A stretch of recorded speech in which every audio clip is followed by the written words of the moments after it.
Terminamos la discusión de las aplicaciones de la biotecnología en el área de la medicina con una discusión sobre lo que es medicina regenerativa y el uso de células madres dentro de esta parte de la medicina.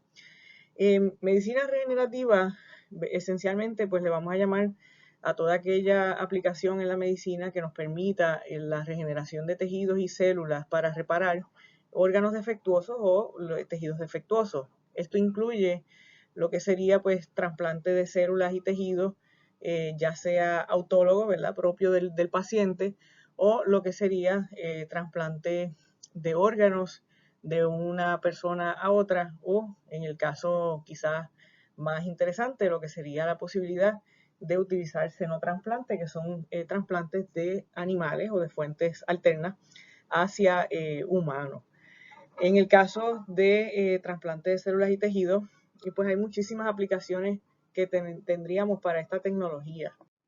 A modo de ejemplo, podemos hablar de lo que sería utilizar estas células fetales, neuronales. Sabemos que en el caso de neuronas adultas son muy pocas las que tienen capacidad de división celular y por lo tanto su utilización para reparar tejido nervioso dañado es un poco limitada, ¿verdad? Sin embargo, pues se ha visto que células neuronas de fetos sí tienen esta capacidad de división, ya que pues están en una etapa de desarrollo mucho más temprana y existe pues la posibilidad de utilizar estas neuronas fetales para tratar condiciones de degeneración nerviosa como es el Parkinson, como es eh, eh, tal vez incluso hasta el Alzheimer y lo que son pues rompimientos del cordón nervioso que evitan la comunicación entre dos áreas del sistema nervioso y pudiesen tal vez ser reparados pues con una conexión neurona a neurona utilizando este tipo de tratamiento. Hasta el momento, en el 2015, los únicos tratamientos aprobados por la FDA que utilizaban medicinas regenerativas incluyen estos que estamos viendo aquí en la imagen, en la tabla.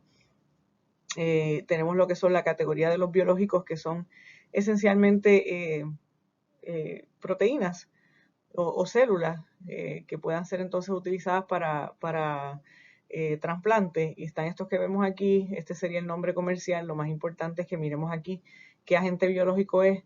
Y si se fijan, pues tenemos fibroblastos, condrocitos, keranocitos y células progenitoras hematopoyéticas. Básicamente estos serían usos de reparación de tejido en trauma. Por ejemplo, fibroblastos serían para piel, condrocitos son para cartílago, keranocitos también para piel y para producción de colágeno. También tenemos pues medical devices que son aprobados por la FDA, como estos que vemos aquí, Dermagraft, que serían pues nuevamente fibroblastos para tratar úlceras de la piel, y biofármacos, que serían pues básicamente, muchos de ellos son pues proteínas que ayudan a lo que sería la reparación de tejido.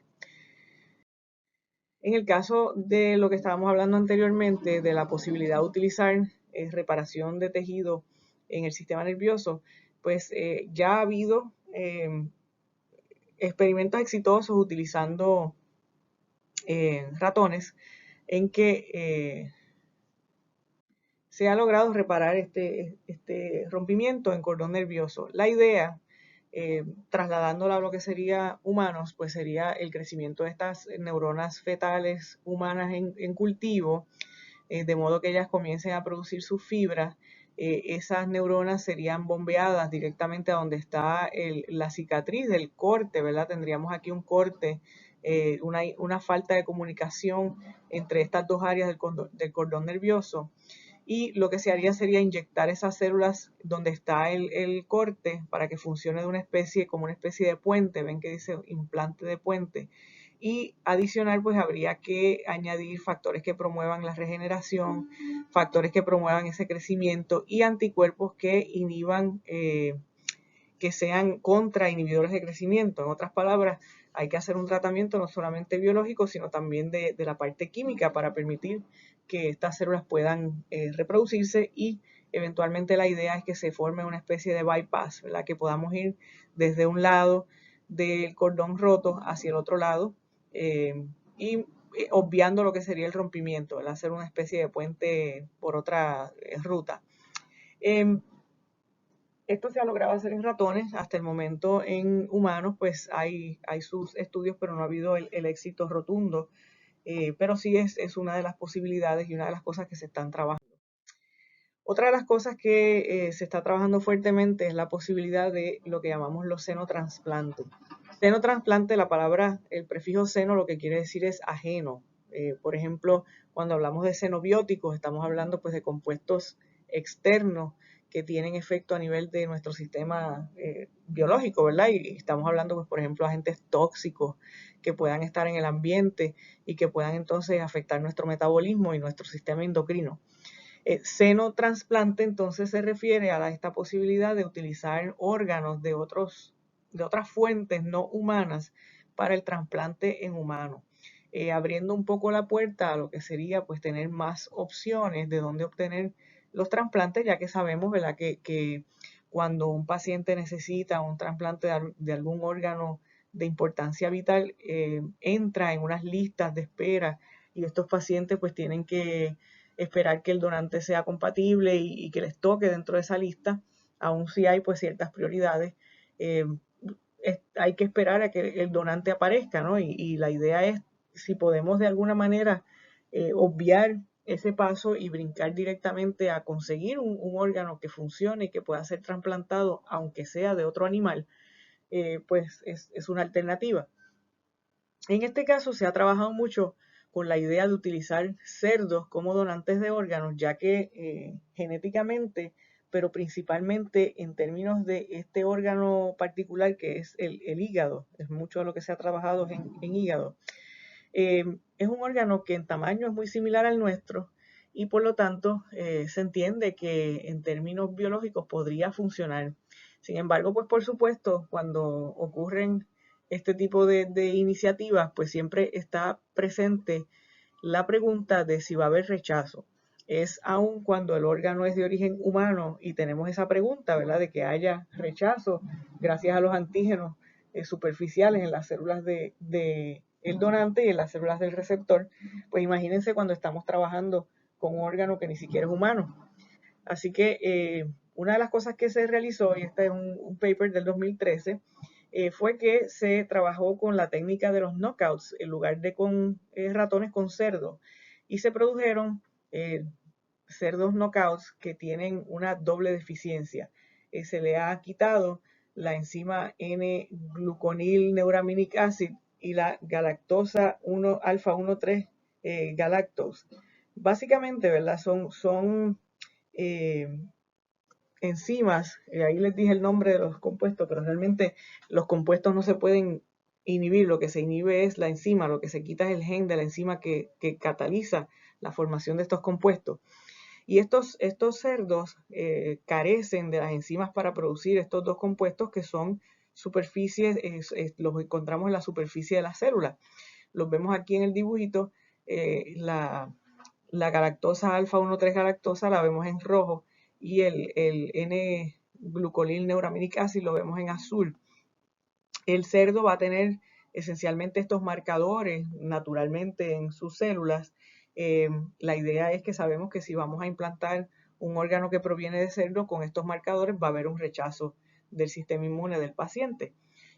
Al trabajar con estos ratones doblemente knockout, lo que estamos haciendo es que entonces se están produciendo células que no producen estos marcadores superficiales y pueden ser entonces utilizadas para trasplantar a una persona sin el peligro del rechazo del sistema inmune.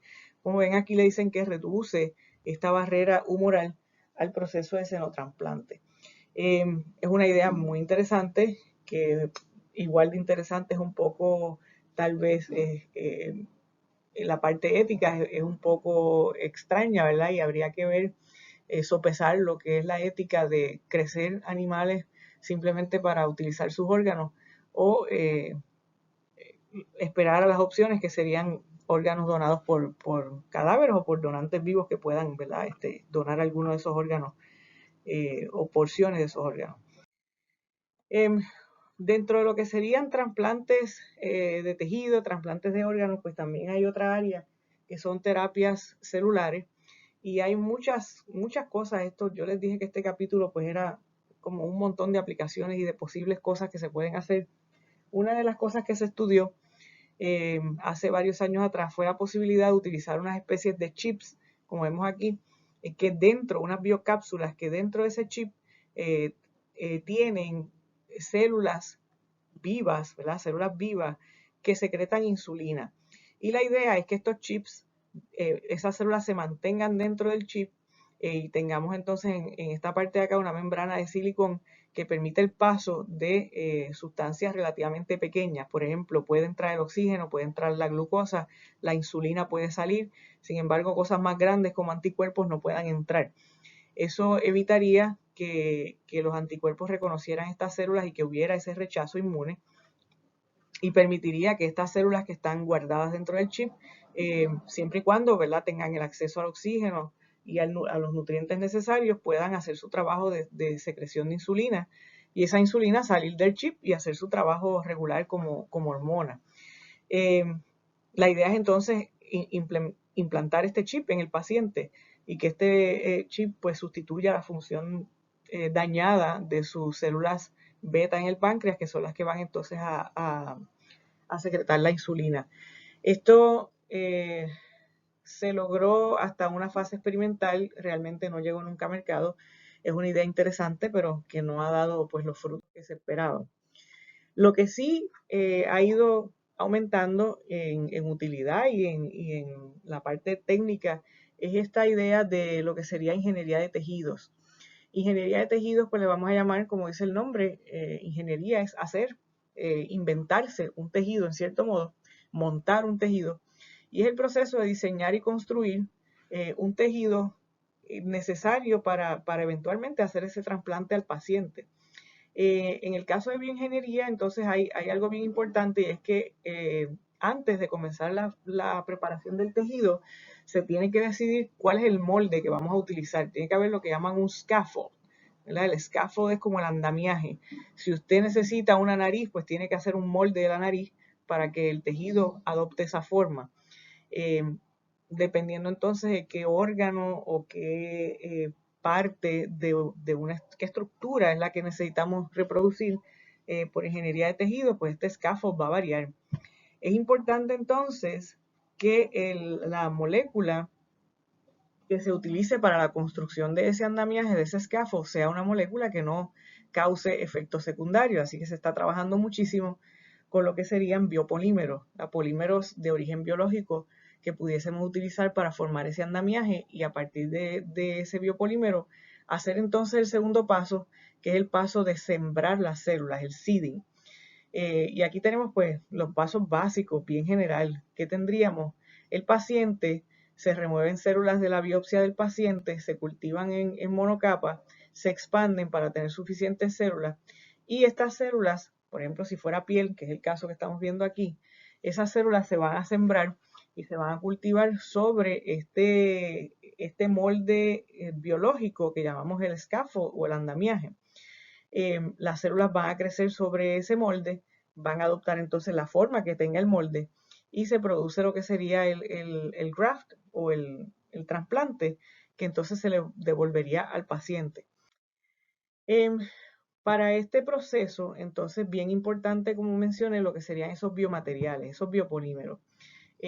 ¿Qué cosas se han tratado? Pues se han tratado biopolímeros naturales, como es el colágeno, que es una proteína, como es la queratina, que también es una proteína fibrosa, ambas son proteínas estructurales, así que tiene sentido utilizarlas para hacer estas varillas, este andamiaje. Alginato, que es un polisacárido, también se ha utilizado, y ácido hialurónico, que es uno de los componentes polisacárido también, que encontramos en las articulaciones, en lo que es cartílago. Se han utilizado polímeros sintéticos como PLA, PGA, PLGA, que son distintas variaciones de polímeros orgánicos, pero no son naturales. Se haría la síntesis del polímero y se hace la fabricación entonces de lo que es el scaffold. Y eventualmente, ¿verdad? Pues vamos a tener esos moldes que van a ser forrados de células para que la célula le dé forma y le dé función a ese molde. A modo de ejemplo, para que vean qué tipos de cosas se pueden hacer, Aquí tienen lo que sería un molde para una válvula de corazón, un molde para un vaso sanguíneo, un molde para la oreja, lo que es un riñón, un molde para cartílago hueso, hígado, etcétera. Y nuevamente, pues la idea es que este molde va a ser entonces utilizado para sembrar esas células que van a crecer en el molde y van a darle la función al órgano que estamos tratando de producir o a la estructura que estamos tratando de producir. Aquí ven otro ejemplo, estos serían implantes vasculares. Ven por ejemplo aquí lo que es el molde hecho de colágeno tipo 1 y este otro polímero sintético, PCL. ¿Para qué es este molde? Pues para vasos sanguíneos, son vascular grafts. Y aquí tienen la foto del microscopio electrónico de barrido de lo que sería pues la circunferencia de este graft.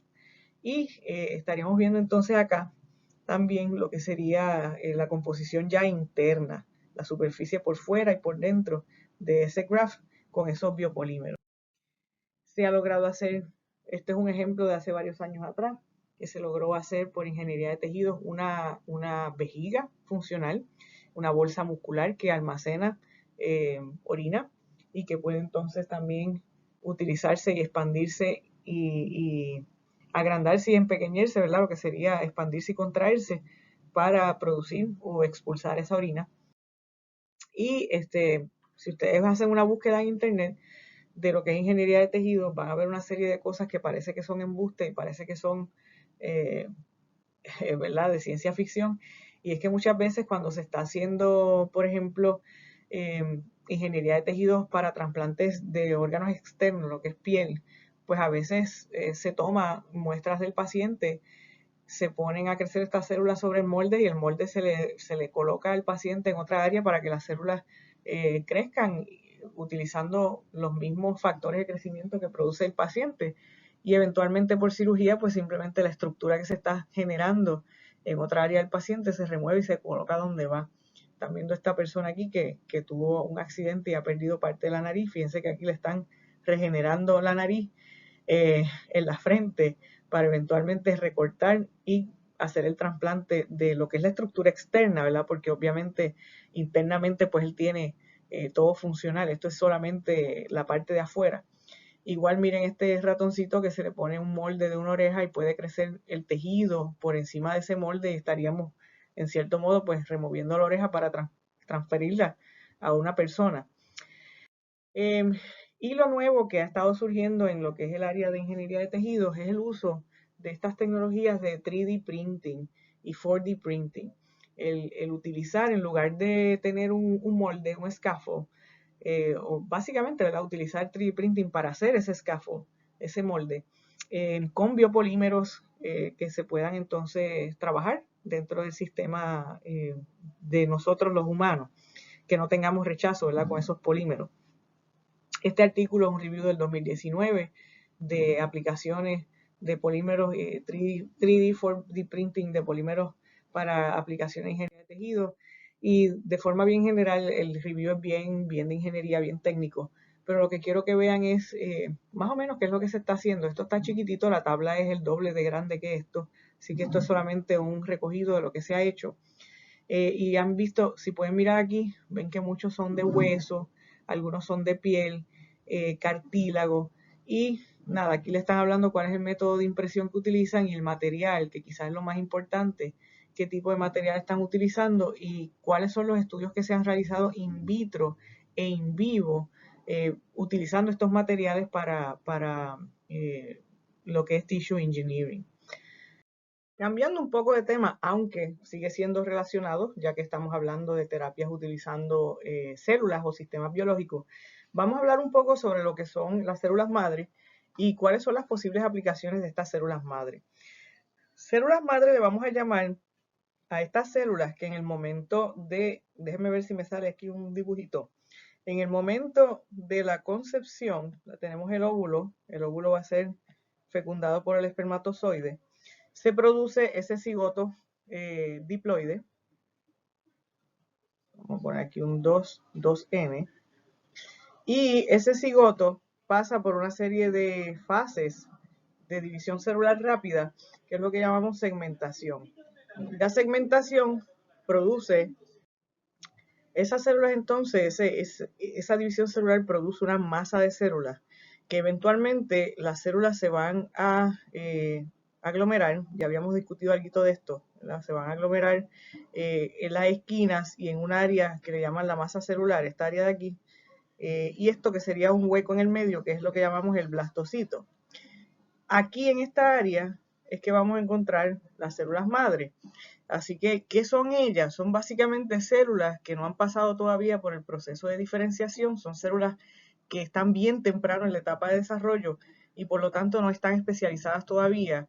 Y son células que su función dentro del desarrollo del organismo es que pueden producir cualquier tipo de tejido, ¿verdad? Porque estamos viendo el organismo en una etapa sumamente temprana, en que entonces estas células poco a poco van a ir especializándose y van a ir adoptando su función particular.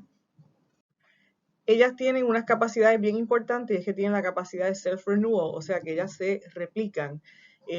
Tienen, lo más importante en cierto modo es esa alta capacidad de diferenciación. Y como células que su función depende de una división celular rápida, constante, van a tener también expresión de telomerasa. Por lo tanto, son células que evitan entrar en el proceso de senescencia. Va a haber diferentes, vamos a decir, niveles de células madres con respecto a lo que es su potencial de diferenciación. Tenemos la célula madre más temprano en la etapa embrionaria, que sería totipotencial. Esto lo que significa es que tiene todo el potencial, totipotencial total. Estas son las células que pueden producir cualquier tipo de célula en el cuerpo.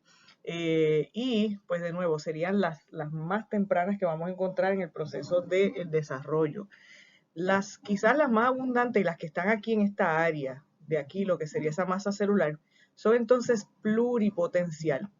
Plural, tienen el potencial de convertirse en muchísimos tejidos diferentes, pero no en todos, ¿verdad? Porque no son totipotenciales. Y adicional, ya tenemos, en el caso ya de tejidos diferenciados, hay áreas que almacenan células madres con una potencialidad más dirigida, que entonces le llamamos multipotencial. Por ejemplo, células en la médula ósea que tienen la capacidad de producir cualquier tipo de célula en sangre. Entonces su potencial está limitado a ese tipo de tejido, sangre. Decimos que sería multipotencial. Igualmente vamos a encontrar este tipo de células madre multipotencial en hueso, en nervio y en músculo. ¿Cuáles son las más útiles en términos de posibilidades de uso? Las totipotenciales obviamente son las más útiles porque podríamos utilizarlas para convertirlas en cualquier tipo de tejido. Claro está, siempre hay la pregunta de cómo lo hacemos, porque en estos momentos no está del todo claro cuál es el patrón de expresión de genes que tiene que seguir una célula madre totipotencial para ir poco a poco perdiendo esa falta de especialidad y poco a poco ir ganando un patrón de diferenciación, convirtiéndose en otro tipo de célula. En otras palabras, ¿qué es lo que está pasando en estas células madres totipotenciales o pluripotenciales a nivel genético que está haciendo que ellas prendan ciertos genes que están asociados, por ejemplo, a lo que es músculo, mientras que otras prenden ciertos genes que están asociados a lo que es nervio? ¿Cómo se controla esa diferenciación? No está del todo claro para todos los tejidos. Por lo tanto, aunque ellas tengan el potencial de convertirse en cualquier cosa, nosotros a nivel, ¿verdad?, de conocimiento no tenemos todavía el 100% de cómo obligarlas a que ellas se diferencien en lo que nosotros queremos. Estamos viendo aquí un poquito mejor el dibujito feo que les hice en la imagen anterior. Tenemos el óvulo fecundado, la bola, lo que es la mórula de células totipotenciales, y el blastocito, que vendría siendo pues esta estructura hueca en el centro con un área de masa celular, que es lo que llamamos entonces el inner cell mass, que ahí es donde están principalmente nuestras células madre. Podemos remover esas células, aislarlas, trabajarlas en cultivo, y a partir de este cultivo, nuevamente, si supiéramos cuál es la programación genética correcta, inducir que ellas se diferencien en el tejido que nos interesa, pues por ejemplo, para hacer un trasplante. Adicional, pues como hablamos, vamos a tener unas células madres que son ya un poco más especializadas, que son multipotenciales en los tejidos, lo que serían las hematopoyéticas, que producen todo lo que son células de la sangre, las que son nerviosas, y las mesenquimales, que producen lo que es tejido conectivo, hueso, cartílago, etc. Estas células madre adultas, entonces, ¿dónde las vamos a encontrar principalmente? Como hablamos, vamos a tener lo que es corazón, cerebro, intestino, en los folículos del cabello, la piel, el páncreas, la médula ósea, células de adipocitos, glándulas mamarias, en los dientes, internamente en los dientes, músculo y sangre. Cuando las células están en el proceso de desarrollo temprano, ¿verdad? Embrionario, eventualmente pues vamos a tener que ellas producen estas tres capas de los tejidos en desarrollo, lo que es el ectodermo, el endodermo y el mesodermo.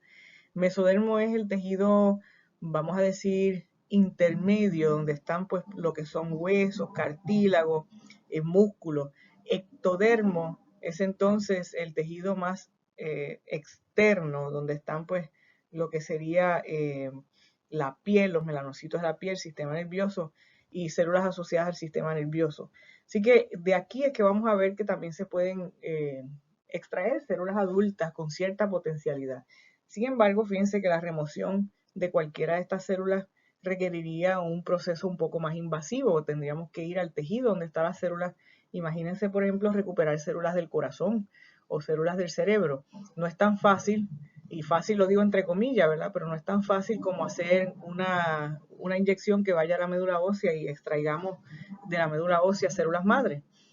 Ya cuando son otros tejidos que están un poco más internos en el cuerpo, se hace mucho más difícil obtenerlas.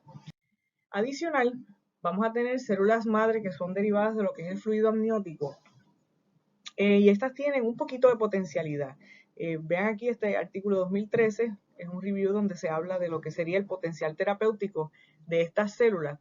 Se ha visto que se pueden convertir en neuronas, músculos, adipocitos, células de grasa, hueso, vasos sanguíneos y células del hígado. Nuevamente no van a tener todo el potencial, pero tienen un poco de potencialidad. Y quizás, no sé si ustedes han escuchado de personas mujeres que una vez tienen a sus hijos, guardan el cordón umbilical, porque también el cordón umbilical se entiende que hay algunas de estas células madres con cierto potencial y que en caso de que haya que hacerle al niño más adelante algún tipo de tratamiento celular, pues tenemos esas células madres almacenadas y se pueden revivir y utilizar. Generalmente, ¿verdad? Pues estas células del líquido amniótico son las mismas que estamos extrayendo, por ejemplo, en una amniocentesis,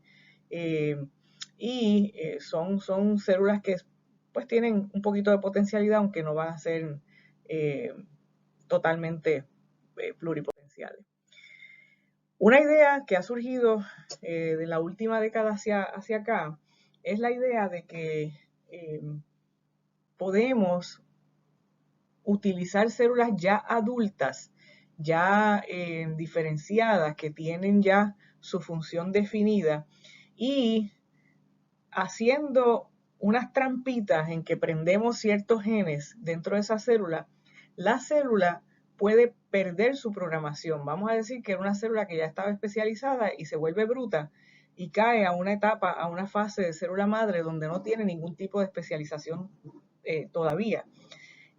¿Cómo se ha logrado hacer esto y cómo le llamamos? Se le llaman Induced Pluripotent Stem Cells, iPSC, o células madres pluripotentes inducidas, porque no son células madres derivadas de embrión, son básicamente células madres que se derivan de adultos.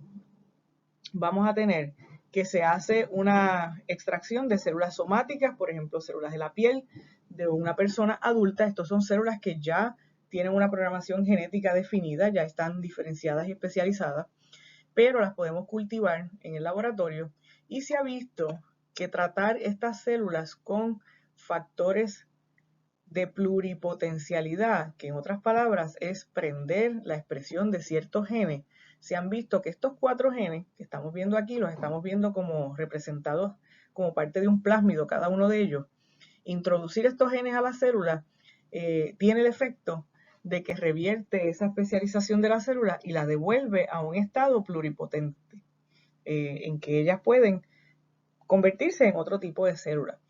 Estas iPSC pueden entonces ser expandidas, o sea, se pueden recultivar, se pueden almacenar, y se ha visto que se ha logrado, utilizando estas células adultas que hemos diferenciado, se ha podido revertir a esa fase de falta de información, en el sentido, ¿verdad?, de que no tienen ningún tipo de especialización ahora mismo, y se puede, prendiendo otra serie de genes, prendiendo unos patrones de expresión genética, se pueden convertir en distintos tipos de células, y se ha logrado convertir en lo que son células del hígado, músculo cardíaco y neuronas. Fíjense que estamos hablando de células que originalmente eran piel, las hemos diferenciado, las volvimos brutas, y ahora le dimos la información para ellas empezar un camino diferente. En lugar de convertirse en piel otra vez, que es lo que ellas eran, ahora se convierten en otra cosa. Células de hígado, células de nervios, células de músculo. Y evidentemente, ¿verdad?, la ventaja principal de este tipo de terapia sería que usted está usando células del mismo paciente, por lo tanto no hay el rechazo inmunológico. La otra ventaja es que estas células, el paciente es adulto, el paciente da el consentimiento, no hay la necesidad de remover células de un embrión, que en la parte ética siempre ha sido una de los principales problemas de estudiar células madre, porque de dónde único podemos obtener células madres embrionarias, pues obviamente es de un embrión, y una vez esas células se remueven, ese embrión no se puede implantar, por lo tanto estaríamos para los efectos, ¿verdad?, terminando la posibilidad de implantación de lo que posiblemente pueda convertirse en un ser humano. Y pues hay, por supuesto, las varias opiniones de si esto es ético o no es ético. Este tipo de tecnología entonces se salta ese problema ético porque el paciente da su consentimiento para que se trabaje con sus células adultas. Nuevamente lo que estamos viendo es que esto se hace utilizando fibroblastos, por ejemplo, que son células de piel o células un poquito menos especializadas que pueden entonces dar la formación de células de piel, y se puede introducir estos 4 genes utilizando retrovirus y utilizando la expresión de estos 4 genes, que son esencialmente, estos son factores de transcripción que van a ir a la célula y van a su vez a aprender la transcripción de genes, que lo que hacen es que me revierte el estado diferenciado y me devuelve a un estado de célula madre. Esto se logró hacer en el 2007, ya estamos hablando algunos 13 años atrás. Y a partir de estos estudios se han ido modificando un poco la forma de hacer el proceso.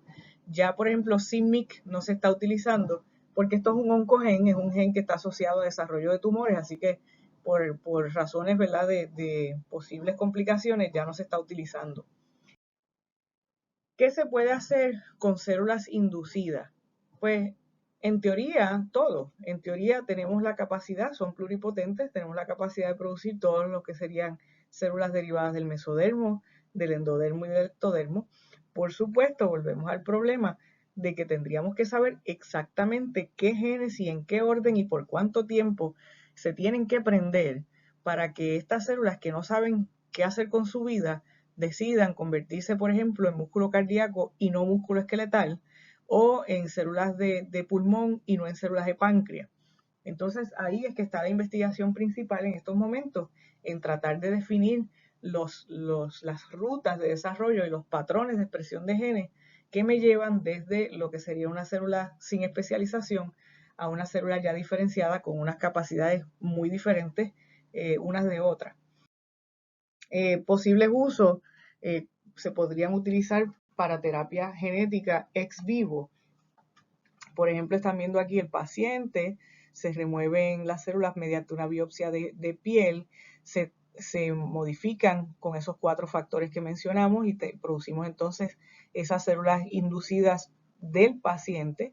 Podemos 2 cosas, podemos reparar las células del paciente y una vez reparadas ayudar a que se diferencien en el tejido que queremos y se trasplantaría al paciente, o podemos simplemente, ¿verdad?, diferenciar sin arreglar nada. Si no hubiese problema, no hay que arreglar nada, diferenciamos en algún tipo de tejido y probamos entonces con la célula del paciente, se hacen screening para drogas específicas para ver si esas drogas funcionarían con la condición que tiene este paciente. Así que podríamos utilizarlas para terapia genética o simplemente para producir células que son de difícil acceso, como son células nerviosas, y utilizar esas células nerviosas fuera del cuerpo del paciente para verificar si el tratamiento o la droga que estamos tratando de utilizar sería efectiva. Se ha visto, por ejemplo, y estos son artículos relativamente nuevos, como ven este que está aquí, es del 22 de abril del 2020, publicado en la revista Nature, Science Translational Medicine, perdón, en que se logró utilizar células inducidas de este tipo, de origen humano, son células de origen humano que se revierten a su estado pluripotente, se hace una edición genética de estas células, y esto se hizo utilizando CRISPR, para corregir una mutación en las células de estos pacientes que producía una forma un poco rara de diabetes que era dependiente de insulina.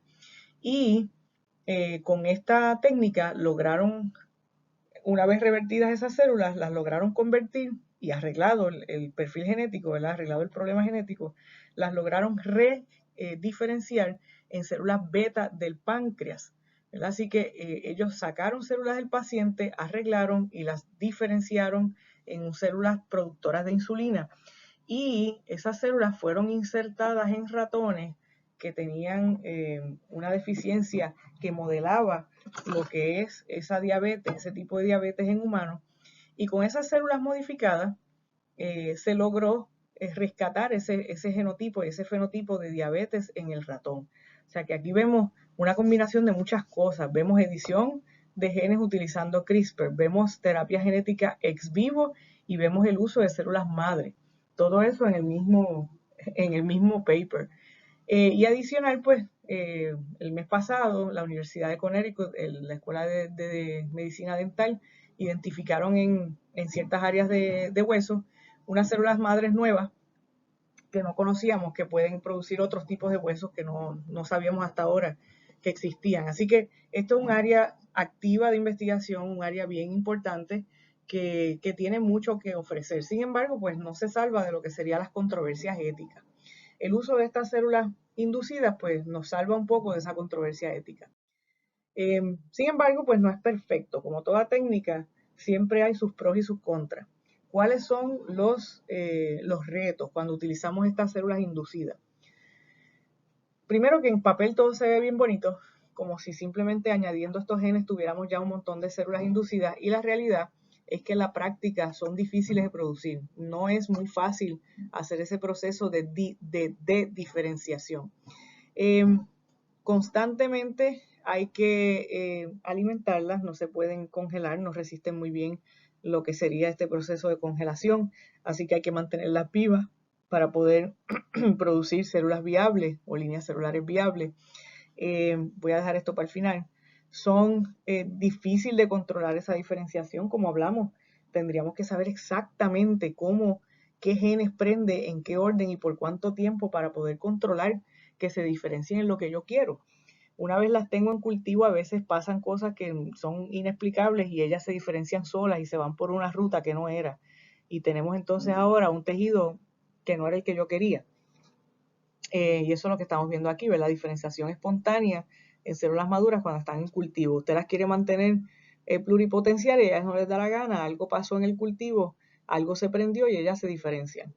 Y quizás lo más, vamos a decir, lo más drástico es que tienen una cierta tendencia a formar tumores y teratomas. Que estos teratomas son, como ellas se diferencian así medio a lo loco, lo que les da la gana, una vez dentro del cuerpo ellas pueden empezar a diferenciarse en distintos tipos de tejidos en la misma área.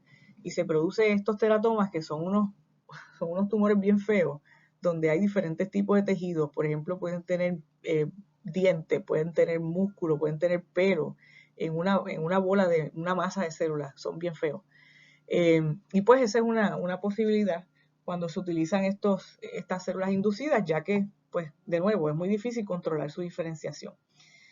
En resumen, ¿cuáles son las posibilidades con las células madre? Las embrionarias, que las sacaríamos entonces de esa masa celular interna del blastocito, estas tendríamos que ir a un embrión para poderlas retener, y pues ahí tenemos lo que serían esos problemas éticos de que estaríamos destruyendo un embrión. Las inducidas, que nos evitamos ese problema porque tendríamos células adultas que simplemente pues diferenciamos. Lo que son células madres gestacionales, por ejemplo, en el cordón umbilical, derivadas del fluido amniótico, de la placenta. Estas tienen menos potencial, pero pues son en cierto modo más fáciles de obtener que lo que serían las embrionarias. Y pues las células adultas, que son ya un poquito menos potenciales, son multipotencial nada más, y son ya un poco más especializadas en el tipo de tejido que ellas pueden producir. A modo de comparación, ¿verdad? Pues podemos tener cuáles son los atributos de estas células embrionarias versus las células adultas y cómo producir estas células madre embrionarias. Pueden tener que se producen, pues, por ejemplo, por fecundación in vitro o por transferencia nuclear, que esto es lo que hacíamos en el proceso de clonación. Se transfería un núcleo y se imitaba el proceso de fecundación para que se produjera un embrión. En ambos casos, ¿verdad? Estaríamos esencialmente trabajando con células que son pluripotenciales, porque estamos hablando de células en el embrión. Son fáciles de identificar, fáciles de mantener en el laboratorio. En el caso de las que son por fecundación in vitro, hay un exceso de embriones que no se utilizan en las clínicas de fecundación in vitro, que muchas veces se descartan y se destruyen, y podría ser de fácil acceso obtener estos embriones para trabajar con ellos. Tiene su limitación de que pues hay pocos fondos por el mismo problema ético de que estamos destruyendo embriones, y nuevamente está el riesgo de crear teratomas al utilizar células que no han sido diferenciadas. Y lo que son los ethical concerns, ¿verdad? Pues ya hemos discutido un poco sobre ellas, de que estamos entonces destruyendo blastocitos humanos, embriones humanos. En el caso de las células madres producidas por transferencia nuclear, esencialmente fíjense que esto es lo mismo.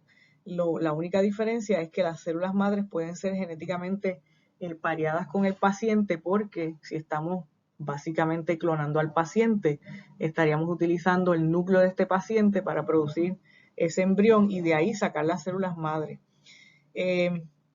No se ha hecho con células humanas básicamente porque esto está prohibido, ¿verdad? No, la clonación en células humanas no está permitido. Los riesgos son los mismos que en el caso de células por fecundación in vitro, y los ethical concerns son esencialmente los mismos, ¿verdad? Y se añade uno más, y es la aplicación errónea de lo que son las técnicas de clonación, porque esencialmente eso es lo que es clonar un humano para usar las células madres que se produzcan en el embrión. En el caso de células adultas, pues tenemos que los atributos es que pues se han podido utilizar en algunos tipos de tratamientos que pueden ser macheadas al paciente, porque obviamente salen del paciente, pero tienen muchas limitaciones. La limitación principal es que son solamente multipotenciales. No las vamos a encontrar en todo tejido, así que no va a haber células madre para reparar cualquier cosa en el cuerpo, solamente algunos tipos de tejido. Son difíciles de identificar y son difíciles de aislar. De nuevo, imagínense tener que ir al tejido nervioso del cerebro a aislar células madre, o al tejido del corazón.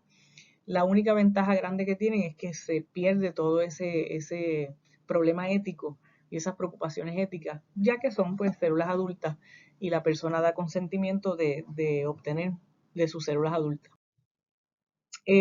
Ejemplo de cómo podemos utilizar estas células adultas para tratar algún tipo de condición. En este ejemplo, pues se induce un ataque cardíaco en esta ratoncita para causar daño en el corazón. Se extraen del ratón macho células madres de la médula ósea, se aíslan y se inyectan en el área dañada. Y a partir de 1 o 2 semanas se ve un poco de regeneración en esa área dañada, utilizando células ni siquiera del corazón, sino de la médula ósea. Y aquí vemos un ejemplo de cómo se podría corregir una enfermedad genética, que es esa anemia falciforme, utilizando las células madres inducidas. Y esto sería terapia genética combinada con células madre. Tienen aquí que el modelo de este ratoncito que tiene pues sickle-cell-anemia o anemia falciforme, se sacan células de fibroblastos de la cola del ratón y esos fibroblastos se van a tratar con los 4 factores para convertirlas en células inducidas pluripotentes. Una vez las tenemos acá en el estado de células inducidas pluripotentes, se hace la reparación de la mutación, y esto puede hacerse hoy en día con CRISPR, y una vez corregida, vamos a tener entonces que volverlas a diferenciar, ya que ellas eran fibroblastos, diferenciarlas en lo que serían entonces células madre de la médula ósea, que son las que van a estar produciendo principalmente la hemoglobina. Así que se diferencian y se inyectan nuevamente o se trasplantan nuevamente en el ratón. Básicamente lo que estamos haciendo es sacando células de otra fuente, de piel, por ejemplo, convirtiéndolas en células madre, corrigiéndolas, convirtiéndolas en células de la médula ósea y devolviéndoselas al individuo. Tenemos aquí entonces una comparación de 2 tipos de clonaciones que se estarían utilizando asociadas a lo que es el uso de células madres y la medicina. Tenemos que hemos discutido lo que es clonación terapéutica, en que se produce este blastocito con la idea de obtener las células madres y hacer algo con esas células madres y trasplantar a una persona, hacer una terapia. A diferencia de lo que sería clonación reproductiva, todos los primeros pasos son iguales, pero este blastocito se implanta. Se implanta y eventualmente pues vamos a tener un bebé clonado. Así que el objetivo de ambas clonaciones es muy diferente. Esto es una clonación para algún tipo de terapia para una condición generalmente pues genética o de trasplante, y esto sería una clonación estrictamente con fines de reproducción, cosa que está prohibida. Y si comparamos lo que serían, esta tabla la tienen en su libro, lo que serían todos los tipos de células que hemos descrito, células embrionarias, adultas, inducidas, y lo que es clonación terapéutica y clonación reproductiva, pues verían ahí y pueden verlo con calma más adelante, cuál es el producto que vamos a obtener, cuál es el propósito o las aplicaciones de cada una de estas técnicas, si se requiere un embrión, si se requiere una madre subrogada, y fíjense que lo único que requiere es la clonación reproductiva, porque obviamente en los otros casos el objetivo no es reproducción. Y si se crea un humano, que aquí pues sería un rotundo sí. En términos de tiempo, obviamente la clonación reproductiva pues se va a tomar 9 a 10 meses en lo que se completa la gestación. Esto no está aprobado, así que en términos de la medicina, lo que quizás tenga un poco más de tracción es la clonación terapéutica, y como quiera, hasta el momento no está aprobado tampoco.